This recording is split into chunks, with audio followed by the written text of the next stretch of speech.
بسم اللہ الرحمن الرحیم، السلام علیکم۔ اور میں ہوں آپ کے ساتھ ظہیر عباس۔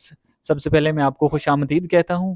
اور آج ہمارے ساتھ ایک ایسے نوجوان موجود ہیں، ایک ایسی شخصیت موجود ہے جو کم عمر میں ہی سیاست میں آ گئے ہیں۔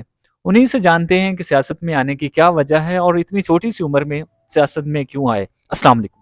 وعلیکم السلام۔ سب سے پہلے تو آپ کا بہت شکریہ کہ آپ نے مجھے اس قابل سمجھا کہ میں آپ کے چینل پہ آ سکوں۔ تو اچھا، ہمارے ساتھ موجود ہیں شاہ زیب خان۔ شاہ زیب خان صاحب، آپ یہ بتائیے کہ آپ اتنی چھوٹی سی عمر میں سیاست میں آنے کی کیا وجہ ہے؟ حالانکہ ابھی آپ کی اتنی عمر نہیں ہے کہ آپ سیاست میں آئیں، اور اس کی کیا وجہ ہے؟ سب سے پہلے یہ بتائیں، باقی آپ سے مزید بھی پوچھتے ہیں۔ جی، سب سے پہلی وجہ میری سیاست میں آنے کی کہ جہاں حق بات ہو رہی ہو اس کو حق بات ہی کرنی چاہیے۔ اور دوسری بڑی وجہ میری سیاست میں آنے کی کہ مجھے شوق تو پہلے سے تھا کہ میں نے جب چھوٹا سا تھا، آئی تھنک 2013 کے الیکشن تھے، تو مجھے ابھی بھی یاد ہے، میں چھوٹا سا ہوتا تھا تو میں نے اپنی خالہ کو پہلی بار فون کیا تھا۔ میں نے کہا جی کہ آپ نے عمران خان کو ووٹ دینا ہے۔ اور عمران خان صاحب کو جب میں نے دیکھا کہ ایک بندہ جو حق اور سچ پہ کھڑا ہے اور حق اور سچ کی جنگ لڑ رہا ہے، تو میں نے کہا کہ مجھے بھی آنا چاہیے۔ پھر آپ ہمارا علاقہ دیکھ سکتے ہیں، ہمارا علاقہ جو ہے وہ کن حالات سے گزر رہا ہے۔ اس کو بنے ہوئے 27 سال ہو گئے ہیں۔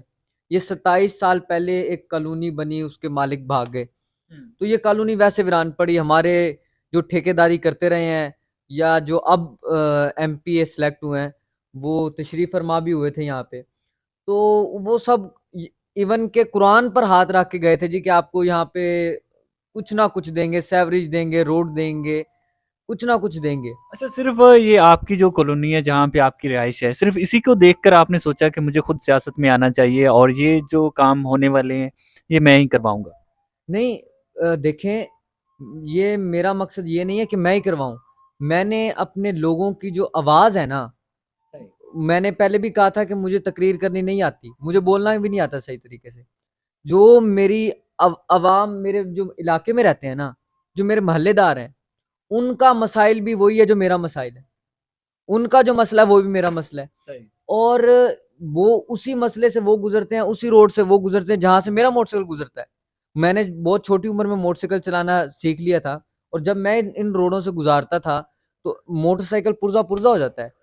تو وہی مسئلے کی سوچ میں عمران خان صاحب کو دیکھتے ہوئے کہ انہوں نے ہمارے بڑے ہونے کا انتظار کیا، ہمیں جو ہے وہ ایک ایسا شعور دیا کہ جس میں ہمیں پتہ چلا کہ حق کیا ہے، سچ کیا ہے، اور اس کے بعد آپ نے اپنا حق لینا کیسے ہے۔ یہ ہمارا حق ہے نا، ہم یہاں رہتے ہیں، ان کو ووٹ بھی کرتے ہیں، سپورٹ بھی کرتے ہیں، لیکن ہمارا کوئی کام نہیں کرتا۔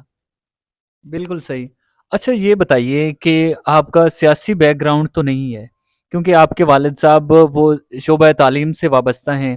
آپ کو سیاست میں گھر کی کیا سپورٹ ہے؟ گھر والے آپ کو کہتے ہیں کہ ہم آپ کو سپورٹ کریں گے، آپ آگے بڑھیں؟ جی، کیونکہ میرے والد صاحب شروع سے ایک بات کرتے ہیں کہ انسان کے اندر نا ایک ٹیلنٹ ہوتا ہے، وہ اگر انسان ڈھونڈ لے نا کہ اس میں کیا ٹیلنٹ ہے، تو وہ سمجھے وہ کامیابی کے رستوں پر چل پڑا ہے۔ تو یہ مجھے چھوٹی عمر میں پتہ چل گیا تھا کہ میں کس طرف جانا چاہتا ہوں۔ اس کے بعد آپ یہاں دیکھ رہے ہیں فوجی عبدالستار صاحب بیٹھے ہیں، بابا فرید بیٹھے ہیں، یہ سب اچھے شعبوں سے تعلق رکھتے ہیں۔ اور ہمارے ماسٹر باز صاحب بیٹھے تھے، میرے گھر سے بھی سپورٹ ہے، اور گھر سے زیادہ ان لوگوں نے مجھے سپورٹ کیا۔ میں نے جہاں کہا، پہلی کال پہ کہا، ایک فون کی کال کرتا تھا، سر جی یہ مسئلہ ہم نے یہاں جانا ہے، انہوں نے کبھی مجھے ڈی موٹیویٹ نہیں کیا، انہوں نے کہا جی ٹھیک ہے ہم آپ کے ساتھ چلتے ہیں۔ اور ہم مختلف سیاستدانوں کے پاس گئے ہیں صرف اپنے مسئلے کے لیے۔ ہم شاہد امین آکوکا صاحب جو کہ ایم این اے کے لیے الیکشن کے لیے لڑے ہیں پی ٹی آئی کی طرف سے، میں پہلی دفعہ ان کے پاس گیا تو پہلا انگلی کا اشارہ ان کی میری طرف تھا۔ اس نے کہا جی، سٹی صدر موجود تھے راؤ کلیم صاحب، انہوں نے کہا یہ بچہ کون ہے؟ انہوں نے کہا جی یہ شاہ زیب ہے، حسین آباد سے آیا ہے، وارڈ صدر ہے حسین آباد کا۔ انہوں نے کہا اچھا، انہوں نے کہا جی آپ کا ووٹ بنا ہوا ہے؟ میں نے کہا نہیں بنا ہوا۔ کلیم صاحب نے کہا ان کے پیچھے ووٹ ہے، ان کے پیچھے جو ہے نا سپورٹ ہے ان کو کافی۔ تو کہتے جی کہ اگر میں کیسے مان لوں، آپ 2 دن میں جلسہ رکھوائیں۔ میں نے کہا 2 دن میں، 2 دن تو مجھے بھی ٹائم مل جائے گا، آپ کو بھی ٹائم مل جائے گا۔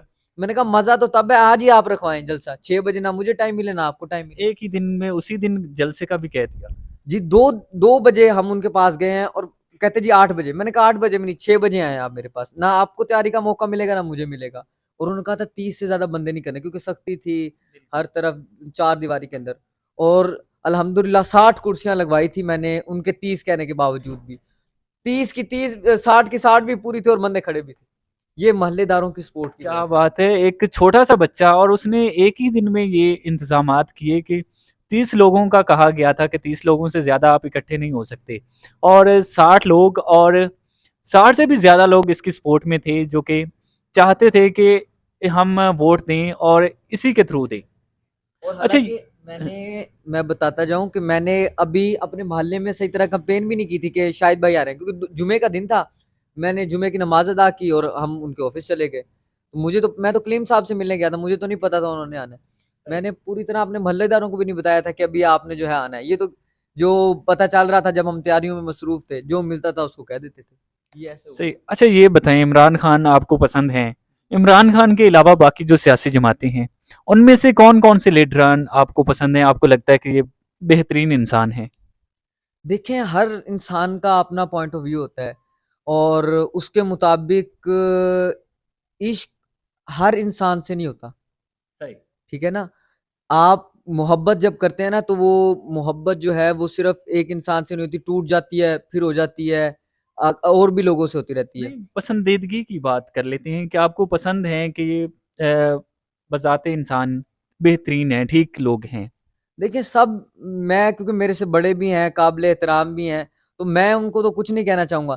سب صحیح ہیں, لیکن مجھے جو میرے مطابق لگے حق اور سچ کی بات کرنے والا, کہ جس نے ہمیں سکھایا بھائی یہ آپ کا حق ہے, یہ آپ کا رائٹ ہے, اس کو آپ لیں, تو مجھے تو وہ عمران خان صاحب ہی لگے. اس کے علاوہ احتجاج حسن صاحب ہیں, جی وہ میرے تھوڑے سے فیورٹ ہیں. اس کے بعد شیل افضل مروت صاحب جو ہیں, اور یہ تو اب تحریک انصاف کا حصہ ہے نا. تحریک انصاف کے علاوہ جیسے پاکستان مسلم لیگ نون کے کافی سارے ہیں, شاید شاہد خاقان عباسی صاحب تھے, اور ان کے علاوہ بھی ہیں پاکستان پیپلز پارٹی سے, جیسے پنجاب میں قمر زمان قائرہ ہیں, وہ بھی اچھے انسان ہیں. ان میں سے آپ کو کوئی نہیں لگتا؟ نہیں, ہم نے تو صرف دل اس کو دیا ہے تو وہی اس میں رہے گا. ہم لوگ امانت میں خیانت نہیں کرتے بس. اچھا, اب آگے بلدیاتی الیکشن اگر ہوتی ہیں ان قریب, تو اس میں کوئی پلان ہے؟ اتنی عمر ہو گئی ہے کہ حصہ لیں گے؟ نہیں, ابھی 1 سال 4 ماہ پڑے ہیں مجھے, اگر میں صحیح طرح ہوں. مجھے بلکہ رات کو شاہد بھائی کی کال آئی, انہوں نے کہا جی آپ ایک انٹرویو دیں اور میں آپ کی کمپین کے لیے نکلوں گا.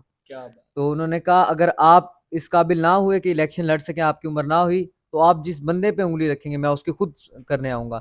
تو ابھی عمر ہوئی نہیں. اگر نظام ہمارا آپ کو پتہ ہے کیسے چلتا ہے, اگر ڈیلے ہو گیا تو مجھے محلے دار بھی کہتے ہیں, میرے گھر والے بھی کہتے ہیں جی آپ کھڑے ہو اسی توڑے نال ہیں. تو اگر مطلب آپ کی عمر اگر نہ بھی پوری ہوئی تو آپ کسی کو نومینیٹ کر سکتے ہیں کہ میری جگہ یہ الیکشن لڑے گا, اور آپ اسے سپورٹ کریں گے فل؟